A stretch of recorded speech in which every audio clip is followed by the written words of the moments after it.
अस्सलामुअलैकुम। आज का टॉपिक है हमारा कंपाउंड। कंपाउंड कंपाउंड क्या होता है? कंपाउंड सब्सटेंस की टाइप्स में मैंने बताया था आपको 4 तरह के। अब उसमें 2 किस्म के तो कंपाउंड तेरे हैं।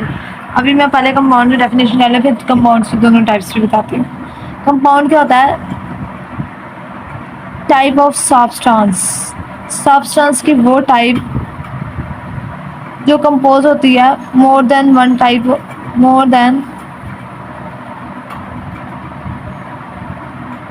One element. ठीक है, लेकिन सिर्फ ऐसे फिजिकली नहीं जुड़े हो, chemically combined in fix ratio. ये सबसे इम्पोर्टेंट इसका पार्ट है। मैं इसको एक्सप्लेन करती हूँ अभी। सबसे पहले तो टाइप ऑफ सब्सटेंस है मेड ऑफ वन और मोर देन वन एलिमेंट। अब वन और मोर एलिमेंट का तो मिक्सचर भी बना होता है ऐसा, ठीक है, लेकिन मिक्सचर और कंपाउंड में फ़र्क क्या है? मिक्सचर फिजिकल होता है, मिक्सचर में रिएक्शन नहीं हो रहा था, केमिकल चीज़ वही रहती है। इस तरह आपने ऑयल और पानी को मिक्स किया, रहा वो ऑयल ही रहा है, पानी ही रहा है, उसकी प्रॉपर्टीज़ वही हैं, पानी की पानी वाली या ऑयल की ऑयल वाली। तो आप इसको सेपरेट कर सकते हैं आसानी से फिजिकल मैथड के ज़रिए। सेंट्रीफ्यूगेशन वगैरह हो जाते हैं, 1-2 मैथड्स होते हैं, आसानी से सेपरेट हो जाता है, कोई मसला नहीं होता। कंपाउंड 2 एलिमेंट्स, 2 या 2 से ज़्यादा एलिमेंट मिले हुए ज़रूर हैं, लेकिन फिजिकली नहीं मिले हुए, केमिकली मिले हैं। मतलब वो चीज़ नहीं रही, उनकी प्रॉपर्टीज़ वो नहीं रही, वो उन्होंने मिल के एक नई चीज़ बना दी, एक नई चीज़ जिसकी प्रॉपर्टीज़ उन दोनों या तीनों जितनी भी चीज़ें थी उन सबसे डिफरेंट है। और वो एक फिक्स रेशो में, मतलब ये नहीं है कि कभी वो किसी और रेशो में थी, कभी 2 हाइड्रोजन थे 1 ऑक्सीजन था और अगली दफ़ा में 2 हाइड्रोजन हो गया, 1 हाइड्रोजन हो गया 2 ऑक्सीजन हो गया, ऐसा नहीं होता। रेशो भी फिक्स होती है। 2:1 में तो हमेशा वो कंपाउंड 2:1 में ही बनेगा। अगर वो 2:2 में बना तो वो कोई और कंपाउंड बनेगा, वो कंपाउंड नहीं रहेगा। इसको कहते हैं कंपाउंड। ध्यान देखें, H2 और O2 ये मिलेगा तो वाटर बन गया। अब वाटर मैंने पहले भी एक्सप्लेन किया था कि हाइड्रोजन की प्रॉपर्टीज़ और है, ऑक्सीजन की और है, पानी की बिल्कुल मुख्तलिफ है। पानी में हम पीते हैं आम जिंदगी में, ऑक्सीजन नहीं पी सकते, हाइड्रोजन में नहीं ले सकते, ज़्यादा ख़तरनाक है।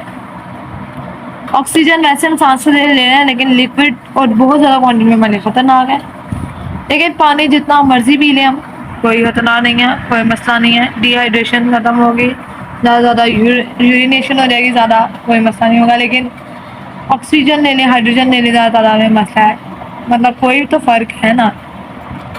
लेकिन मिक्सचर वही, हम मिक्सचर ले लें, मिक्सचर डिफरेंट है। NaCl को पानी में घोल दें, वो मिक्सचर है, वो कंपाउंड नहीं है, क्योंकि सोडियम क्लोराइड अलग है, पानी अलग है।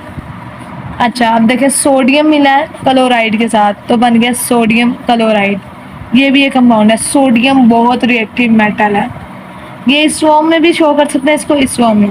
सोडियम बहुत रिएक्टिव मेटल है, इतनी रिएक्टिव है ये तो पानी के साथ रिएक्शन कर जाते हैं। और क्लोरीन हार्मफुल गैस है, बहुत हार्मफुल है, हमारे लिए पॉइजनस गैसेस में शुमार होते हैं। और सोडियम क्लोराइड ये तो नमक है जो हम डेली खा रहे हैं, कोई नुकसान हुआ आज तक? कभी कोई नहीं हुआ। मतलब इस चीज़ से शो होता है कि डिफरेंस है, मतलब केमिकली मिले हुए हैं, केमिकल प्रॉपर्टीज़। और फिक्स रेशियो हमेशा NaCl होगा, कभी भी ये ऐसे नहीं होगा, किसी और तरह से नहीं होगा। ये अलग कोई चीज़ें हो सकती हैं, लेकिन ये ऐसे नहीं होगा। पानी कभी भी ऐसे नहीं हो सकता, ये तो हाइड्रोजन पेरोक्साइड है, ऐसे भी नहीं होगा। ये पानी नहीं है, ये वैसे है एक कंपाउंड ये भी, लेकिन इसकी रेशो अलग है, इसकी रेशो अलग है। ये कंपाउंड इसकी रेशो नहीं ले सकता, ये इसकी रेशो नहीं ले सकता। रेशो जाननी आती होगी, अगर नहीं भी आती तो मैं बता देती हूँ, मैथमेटिक्स चाहिए तो सिंपल। रेशो क्या होता है कि देखें, कार्बन रेशो ऑक्सीजन, कार्बन कितना है 1, ऑक्सीजन कितना है 2, 1:2, ये रेशो है, ये फिक्स है। कभी भी कार्बन डाइऑक्साइड बनेगा, 1 ये हो गया, 2 ये हो गया। अब देखते हैं किसी और चीज़ की रेशो में। रेशो देख लेते हैं, glucose C12H6O2, carbon ratio hydrogen ratio oxygen 6, 12 और 6, ठीक है।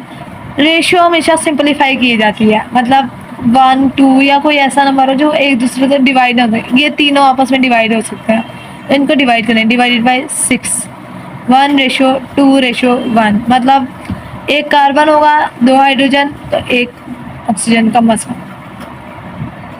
इस रेशो में मतलब हर एक कार्बन की 2 हाइड्रोजन और 1 ऑक्सीजन, ये इसकी रेशो कहलाती है। इसकी रेशो क्या है? असल रेशो यही होती है, ये और एम्पिरिकल फार्मूले में जाती है। असल में मॉलिक्यूलर फार्मूला यही रहता है, कंपाउंड ये। और ओके, अब कंपाउंड्स की भी 2 टाइप्स हैं, जैसा कि मैंने पहले बताया कि सब्सटेंस की 4 किस्में हैं। उसमें मैंने ionic compound, ionic species, ionic compound, molecular compound, वो मैंने 2 चीज़ें अलग लिखी थी। उसमें से मैंने सब्सटेंस की एक टाइप बयान कर दी है, पीछे एक्सप्लेन कर दिया है। ये 2 अब कर दूँगी और फिर आयन रह जाएगी, आयनिक स्पीशीज। आयनिक स्पीशीज वैसे मैं बता चुकी हूँ, लेकिन दोबारा आगे आएगी तो मज़ीद हो जाएगा। कंपाउंड, कंपाउंड 2 तरह के होते हैं, मॉलिक्यूलर कंपाउंड या इसको कोवलेंट कंपाउंड भी कहते हैं, एक ही नाम है। और दूसरा है आयोनिक कंपाउंड। मॉलिक्यूलर कंपाउंड सब आधा मॉलिक्यूल से बना होगा और आयोनिक कंपाउंड किससे? आयन से बना होगा। मॉलिक्यूलर कंपाउंड, मॉलिक्यूल क्या होता है? मॉलिक्यूल होता है ग्रुप ऑफ एटम, रेडिकल से ये मुख्तलिफ है। Group of atoms which can exist independently. Atom और ग्रुप ऑफ एटम, सबसे मजे की डेफिनेशन ये है कि एटम और group of atom which can exist independently, मतलब ये सिर्फ ग्रुप ऑफ एटम नहीं है, एटम को भी कह सकते हैं। खाली एटम जो इंडिपेंडेंटली रह सकता है और वो सिर्फ नोबल गैसेज होती हैं। अब ये देखें, sulphuric acid group of atom है, इंडिपेंडेंटली रह सकता है, ये क्या है? मॉलिक्यूल है। वाटर ग्रुप ऑफ एटम है, अकेला रह सकता है, ठीक है। लेकिन आयोनिक फिर कंपाउंड कौन सा होता है? आयोनिक कंपाउंड जो आयंस से बने होते हैं, मतलब जैसा सोडियम क्लोराइड है, ये सोडियम क्लोराइड सोडियम एटम और इसके एटम से नहीं बना हुआ, ये ऐसे बना हुआ है। ये अगर टूटेगा तो ये ऐसे ऐसे। मैग्नीशियम क्लोराइड, कोई भी आयनिक कंपाउंड्स बनते हैं मेटल और नॉन मेटल के रिएक्शन से। ये आगे की बात है, लेकिन शायद आगे समझने में आसानी हो सके। देखें, ये मेटल है, ये नॉन मेटल है, ये मेटल, ये नॉन मेटल, चलो। और मॉलिक्यूलर कंपाउंड ये दोनों ही नॉन मेटल्स होते हैं, दोनों या तीनों। वाटर, हाइड्रोजन भी नॉन मेटल है, ऑक्सीजन भी नॉन मेटल है। अच्छा, अब ये मेटल नॉन मेटल बड़ा अच्छा चल रहा है, ठीक है। ये था कंपाउंड की। और मिक्सचर में कंपाउंड में यही फर्क है कि मिक्सचर फिजिकल कम्बिनेशन है और कंपाउंड केमिकल है, केमिकल कंपोजिशन है, फिजिकल कंपोजिशन नहीं है। अब आयनिक कंपाउंड में ना यहाँ पे एक कॉन्सेप्ट लिखा हुआ फार्मूला यूनिट। अब फार्मूला यूनिट मैं समझाने की कोशिश करती हूँ, लेकिन ना भी समझ आए तो खैर है। अगर मैं आपको जितना भी कॉन्सेप्ट समझाती हूँ, अगर आपको नहीं भी समझ आ रहा तो आप कम अज़ कम आपको बेसिक जो किताब में लिखा हुआ आप सिर्फ उस पर फोकस करें। अगर समझ आ रहा तो बहुत अच्छी बात है। अब फार्मूला यूनिट ये मैं बताना नहीं था, लेकिन चूँकि किताब में लिखा हुआ तो मेरी मजबूरी है बताना। फार्मूला यूनिट, आप सोच रहे होंगे कि सोडियम क्लोराइड है तो एक सोडियम होगा एक क्लोरीन होगा, मिलजुल के रहते हैं और सोडियम क्लोराइड बन गया। ऐसा नहीं है। इसीलिए तो इसका फार्मूला यूनिट है, इसको हमने मॉलिक्यूल से अलग किया ही क्यों है, इसकी वजह यही है। सोडियम पॉजिटिव होता है, ये 6 क्लोरीन इसको घेर रखा होता है। मतलब ऐसे ये 3 डायमेंशन स्ट्रक्चर, मेरे पास जगह नहीं है। और फिर इनमें से हर सोडियम 6 क्लोरीन ने हर क्लोरीन को 6 घेर रखे हैं। आप ज़रा खोल के देखेंगे तो आपके ऐसा स्ट्रक्चर, ऐसा सा कुछ स्ट्रक्चर होगा, ऐसे से ये वाले स्ट्रक्चर्स बनते हैं। और ये बड़ा एफएससी का कॉन्सेप्ट है, मतलब आप सिर्फ इतना सा समझना है कि कभी भी सोडियम और क्लोरीन ऐसे आपको नहीं मिलेगा कि अकेला सोडियम क्लोरीन का मॉलिक्यूल पड़ा है। अगर ऐसे तो ये भी मॉलिक्यूल है, लेकिन ये मॉलिक्यूल नहीं होता। एक सोडियम को 6 क्लोरीन ने घेर रखा है, एक क्लोरीन को मजीद 6 सोडियम ने घेर रखा है, फिर उनमें से हर एक सोडियम को 6 क्लोरीन ने घेर रखा है। कभी भी ये अकेले तो पाए ही नहीं जाते, ये इतनी बड़ी तादाद में पाया जाता है और इतना बड़ा स्ट्रक्चर बना देता है। उस बड़े स्ट्रक्चर के सबसे छोटे जो यूनिट होता है उसको फार्मूला यूनिट कहते हैं। तो ये फार्मूला बहुत बड़ा होता है। अब 6 सोडियम, असल में ये कैसे था कि 6 सोडियम 6 क्लोरीन घेरा हुआ था, 6 की रेशो थी। तो सिंपलेस्ट करके 1:1 और इसको फिर हमने ये लिखा है सोडियम क्लोराइड। असल में ये 1:1 नहीं थी, 6:6। सीजियम क्लोराइड होता है, एक सीजियम मेटल है। सीजियम काफ़ी बड़ी होती है सोडियम से, तो इसकी 8:8 होती है। तो ये बहुत बड़े बड़े स्ट्रक्चर होते हैं, इसका अकेला मॉलिक्यूल पाया ही नहीं जाता, इसलिए हम इसको फार्मूला यूनिट कहते हैं, या इसलिए आयनिक कंपाउंड्स को अलग किया जाता है।